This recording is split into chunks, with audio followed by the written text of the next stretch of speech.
拳擊係一項極高風險嘅運動，參加拳賽者會着紅色或者藍色褲，以便拳證同埋台下觀眾容易辨認。喺正式比賽擂台嘅尺寸應該為6.1乘6.1米，擂台地面高度唔可以細過90厘米或者高過120厘米。擂台應該提供3套台梯，喺相對嘅紅藍角落各設置一個俾競賽者使用，另一條梯設置喺中立角落俾場上嘅裁判同埋場邊醫生使用。喺擂台嘅兩個中立角放置不透明嘅小膠袋，提供棉花或者棉剪，以供選手止血之用。拳擊運動係分量級嘅運動，雙方對手必須係類近重量組嘅。職業拳手應該喺拳賽舉行日嘅指定時間，喺比賽場地嘅公磅進行過磅。假若拳手體重超過規定嘅，應該喺2個鐘頭之內設法減重。每名拳手可以帶3個助手協助比賽，但係淨係得其中2個助手可以登上拳擊台，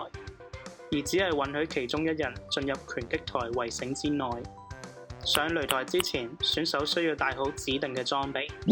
比賽分為2種，舉例嚟講，奧運就係其中一個比較知名嘅業餘項目。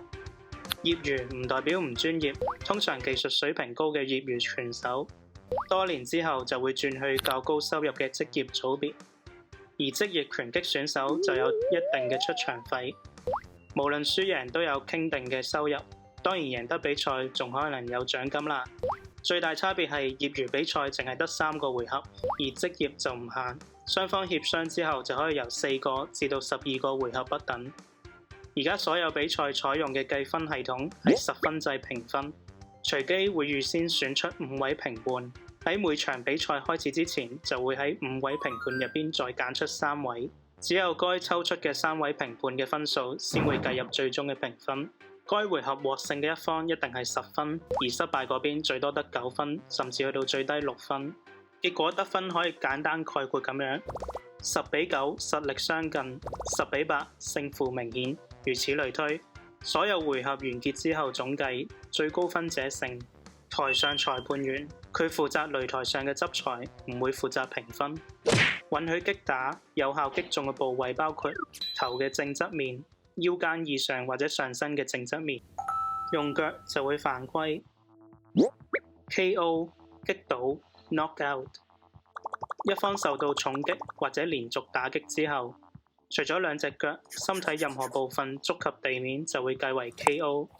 另外，如果選手體力不支倒喺圍繩上，或者佢四肢超出圍繩，都會計為 KO。當一方被擊倒下嗰陣，台上裁判應該立即發出停止口令，並且倒數10下。被擊倒嘅拳手喺台上裁判讀到3秒之前企返起身，淨係會輸1分；而讀到3秒之後先企返起身，就會輸2分。即使運動員示意可以，裁判都會強制讀到8秒先會繼續比賽。如果同一回合選手被多次 KO， 佢最多可以輸去4分。如果被擊倒之後10秒唔可以企返起身，裁判就會判佢被擊倒並且輸咗比賽。因為被 KO 或者頭部受重傷而終止比賽嗰陣，拳邊嘅醫生就會根據傷者嚴重程度而決定停賽嘅時間。佢喺強制停賽期間將會強制至少休息30日先可以再參加下一場比賽。TKO 技術性擊倒 Technical Knockout， 雖然冇倒地不起，但係裁判如果認定一方無法繼續比賽嘅情況，好似比賽進行中，運動員因為受傷自願放棄比賽，教練向拳台抌毛巾或者登上拳台圍繩邊，都會判為技術性擊倒獲勝 TKO。 當運動員喺回合之間休息之後，唔可以立即繼續比賽，都可以宣布佢對手 TKO。 當一方明顯處於劣勢或者受到過多重擊，唔適宜繼續比賽嗰陣，裁判都可以終止比賽，俾對手以 TKO 獲勝。如果運動員被擊出擂台之外，讀秒數8之後，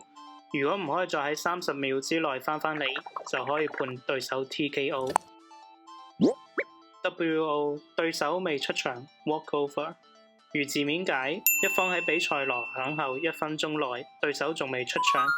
裁判可以宣布因為未出場獲勝，或者其中一方嘅運動員體檢唔合格，或者未通過稱重過磅，都可以宣布 WO。持續不斷咁比賽，排名一直提升，磨練自己嘅技巧同埋技術，寫入更多勝利嘅戰績，然後去到足夠資格水平挑戰拳王。當然，拳擊嘅世界唔止咁細啦，仲有更多事情留待你去發掘。段片就嚟到呢度，如果大家鍾意，請訂閱支持同喺下邊留言。我哋下次見，拜拜。